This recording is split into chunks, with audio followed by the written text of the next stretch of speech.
Hey y'all, how you doing this evening? The funniest thing happened to me the other day. I was just hanging out doing nothing when all of a sudden a Fox News truck pulls up and this nerdy looking guy gets out and another guy gets out who's carrying a camera, and the nerdy guy walks up to me and says, "Hey, I'm from Fox News 6 Milwaukee, and I was wondering if I could talk to you about your beliefs on the election." And I said no. And went to the other people at the table where I'm at, and they all said no. And I said, no one's going to talk to you about the election because we already had some burnings in town, and nobody wants to show their face and nobody wants to be retaliated against. And that was that pretty much. And he left, and then he came back. And when he came back, the funniest thing happened. He came back right after a couple of buses pulled up. It was a BLM. It was a BLM. Try it again. BLM, Black Lives Matter bus, and an Antifa van. And they pulled up to get some lunch.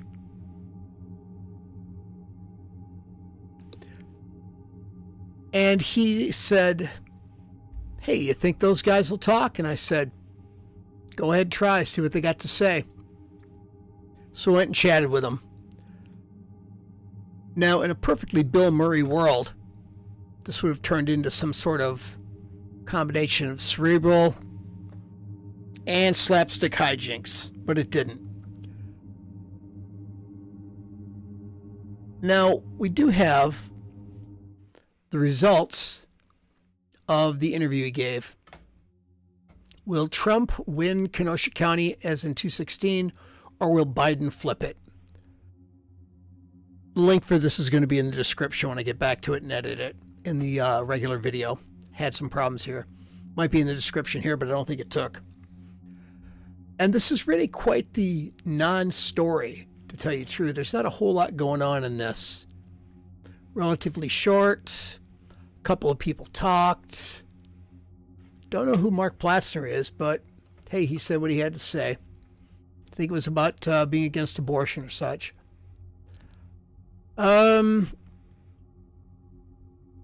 So I actually want to talk more about the people in the vans and the vans themselves. Hoops for Hope, Hoop Bus, got to start in LA as a mobile way to do slam dunk games and such off the front of a bus when they closed down a lot of the playgrounds and basketball courts and such. And it's been repurposed, or maybe it was that in the first place and I didn't catch it, to being a protest transportation device. Let's go over here. Let me see if I can pull up a picture. This is the Hoop Bus right here, as it appeared yesterday in Kenosha.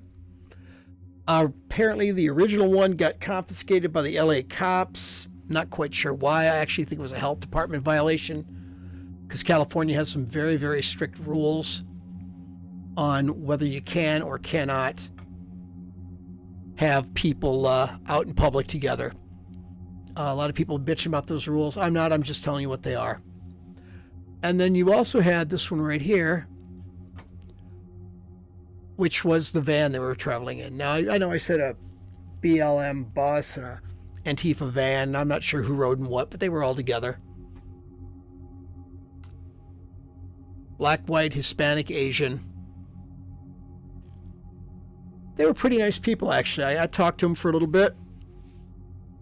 Good-natured, dressed nice. A couple of them looked like they normally dressed rougher.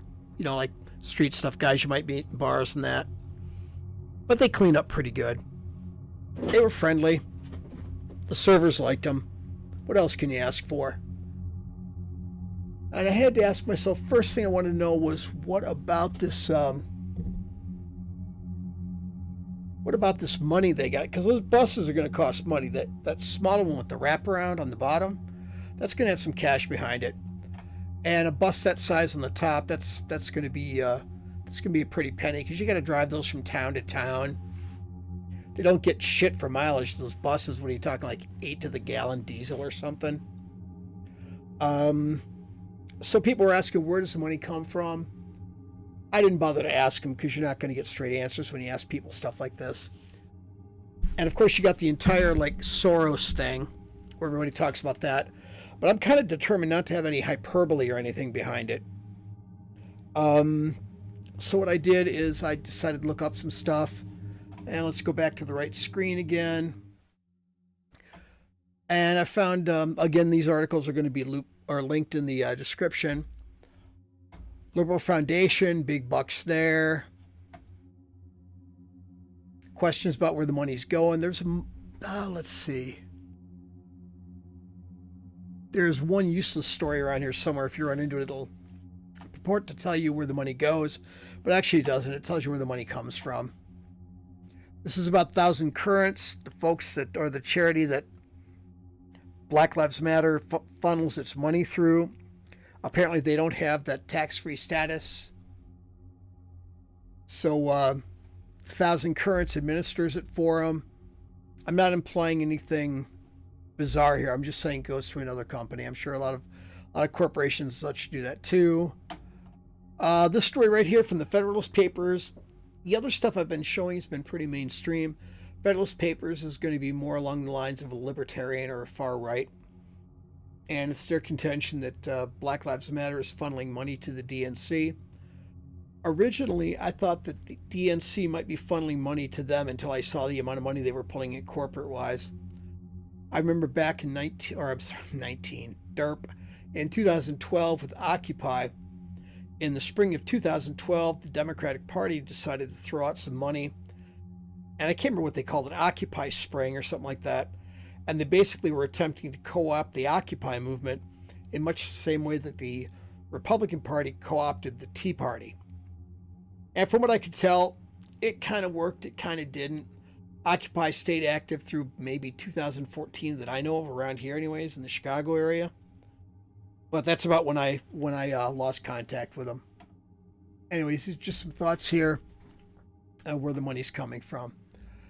But apparently these big bucks here are going to be more than enough to pay for a cross-country tour for the Black Lives Matter and whatever Antifa might be riding with them. Now, why would they be doing this? Well, I got an idea of why they did it in Kenosha.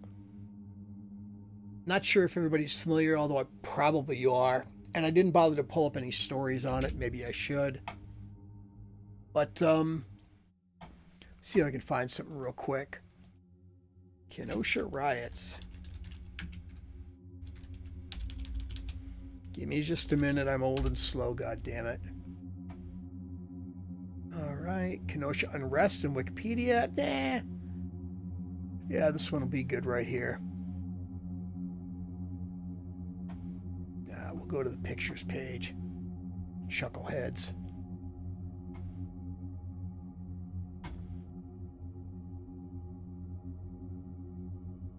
All right, let's go back over here to the right page again. This is somewhat near my house. This is when that car dealership got torched. I was home that night, and I do not like the smell of burning tires. I knew that beforehand, but I want to let you know that I kind of figured that out on my own afterwards. So that guy lost like 1.5 million. It was some poor Indian dude. Came over here, started up with a couple of cars, and built up his stock, his inventory, and then this. See, there's another picture I definitely want to pull up here. Hang tight.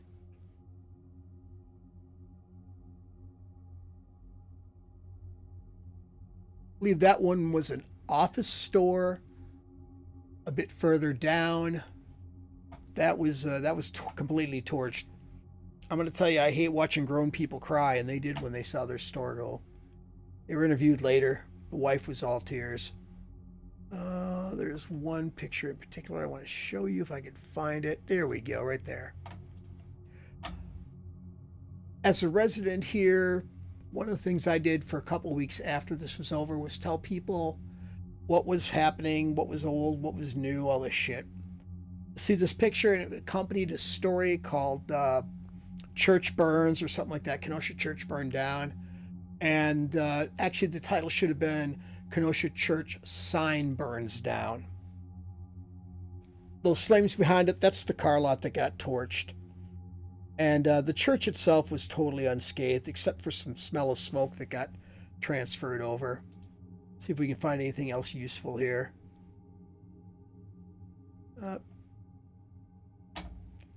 That's what's left of the cars after they torched the place. And that's definitely not good. That sucked. You lost everything in there. I'm guessing probably about 50 cars, but again, I'm guessing, so I'm not sure. Let's see. What do we got here? Milwaukee. That's not us. I want to try one more.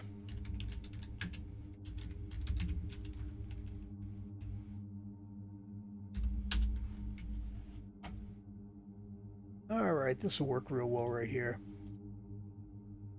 Okay, Kenosha's Uptown. Those are 3 buildings on Roosevelt Road. The Uptown, the main drag there is 22nd Street, and maybe a secondary one might be 22nd Avenue, pardon me. 63rd Street would be the north-south. And the burned out one on the right was a photography shop that had been there like 128 years. The one in the middle, I think, was a phone store, and the one that's partially gutted, I think that was a boutique. But as I never went into either of those, I didn't really pay attention. There's other stuff, another building or 3 burned down. I'll call it building or 2 burned down in the Uptown. The Uptown might sound fancy, but it is very little more than a very low income area. It borders the lowest income neighborhood in all of Kenosha. And that was where they shopped. I know there was a nail salon that went out. Again, I hate to watch shop owners cry, but there it was. Let's go back to where we are, though. So I didn't confront these people. I talked to them just a little bit. Like I said, they were pleasant. And there's a difference between individual psychology and crowd psychology. You get a crowd together, it gets its own mind. It's really fluid. It's almost like a bunch of people gone drunk with one brain between them. Anyhow, my guess on these guys is they came through here in order to put a better taste in the public's mouth, whereas protest, BLM, and Antifa go. I should also point out the first day of protests, which were completely peaceful, I interviewed a couple of people, and 2 black women made it a point to distance themselves from Antifa, saying that they overlap, but they have completely different agendas. So there's that. So I'm thinking they're going coast to coast, and they're basically trying to put the happy face on everything that happened. That'll be a real treat over in Portland if they can do it there, or Seattle. If they can, then I'm going to say, hey, nice work, because I'd never guessed you could do it. Let's see what else we got here. Let's get rid of that. Get rid of that.